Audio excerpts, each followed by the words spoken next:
laboratoire de physique théorique et modèles statistiques, l'Institut de physique avancée, par Florent Descolas, c'est l'agence Brenac et Gonzalez. Il est là, Florent. Top départ, pareil. C'est parti. Donc, le FLI, donc un rassemblement de 2 laboratoires de physique en recherche matière et rayonnement, et l'Institut Pascal, qui lui se veut un lieu d'accueil pour les chercheurs internationaux. Donc voilà, 3 en 1. Donc on s'implante, nous, au niveau du quartier du Belvédère, vous l'avez compris. On est vraiment en lisière sur le bois classé, le long de la rue du Belvédère, et au milieu donc, des bâtiments qui viennent d'être présentés par nos confrères. Donc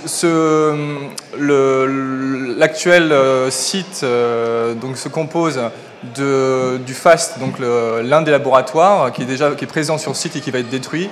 Qu'en partie, donc on a des zones qui sont inconstructibles au départ, donc vous les voyez en rouge là sur le plan, et donc qui ont un peu finalement contraint notre implantation.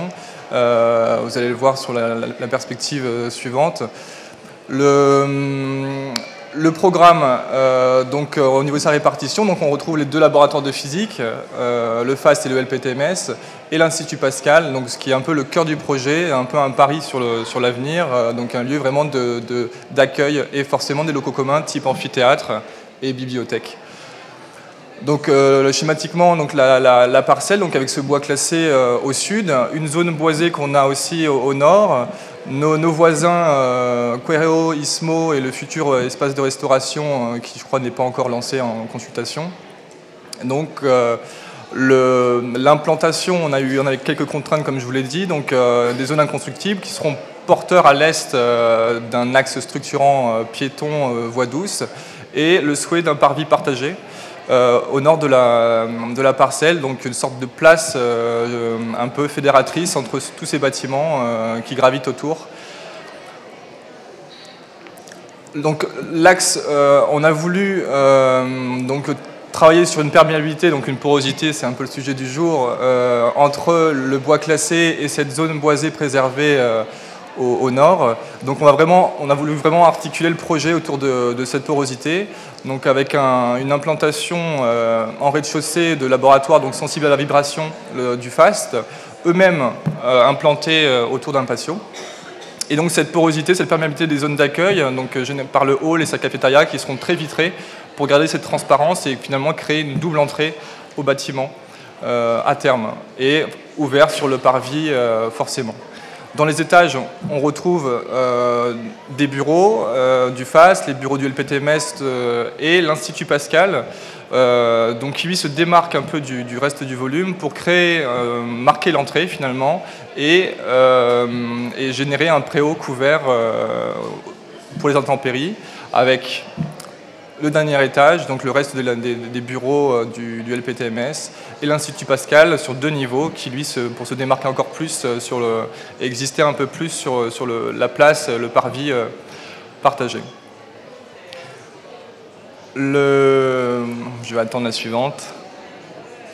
Donc le volume donc, génère finalement de grandes toitures qui seront plantées intensivement et une terrasse partagée, donc accessible, ouverte complètement sur le lointain et le paysage, avec donc à l'angle sud-ouest du projet.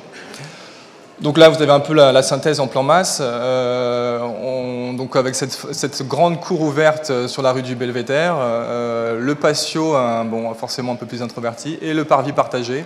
Et donc l'idée, c'était de relier vraiment les coteaux boisés jusqu'au parvis à travers le bâtiment. Au niveau du traitement de la façade, donc là, on voulait affirmer la trame, donc on est sur une trame de 1,35 vraiment propre au tertiaire, avec un jeu de continuité pour englober aussi tout ce qui est technique en toiture, avec un jeu aussi vous allez voir, sur une verrière au niveau de l'Institut Pascal.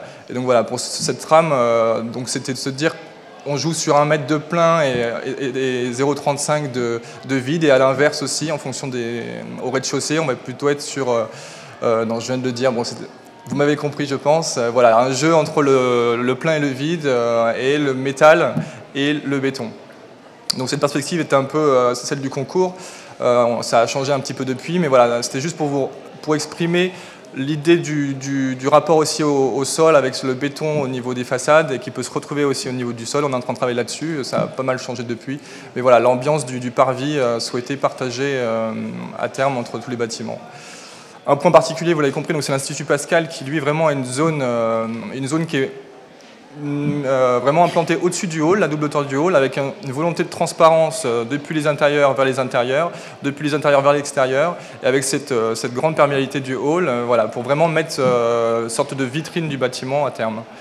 Donc une perspective qui est à peu près la même chose, le même point de vue que la coupe, voilà, avec cette boîte qu'on retrouve, qui est finalement une zone de discussion et d'échange entre chercheurs, donc acoustiquement isolée forcément, mais voilà, mais vue de tous. Et donc l'idée étant de favoriser vraiment l'échange entre les chercheurs. À l'inverse, on se retrouve donc dans l'idée, on voulait un peu comme ici une forme de chapelle laïque, un lieu d'échange. Entre les chercheurs et favoriser vraiment les rencontres, le hasard, et parfois il en sort de bonnes découvertes. Donc c'est vraiment l'objectif de ce lieu d'une centaine de mètres carrés. Donc vous l'apercevez en haut du plan à gauche, donc cette zone généreuse, et on en retrouve aussi des petites, plus petites dans le reste des laboratoires. Qui vont apporter de la lumière naturelle en façade, mais aussi elles vont se démarquer par le matériau et se veut aussi des zones d'échange. Une perspective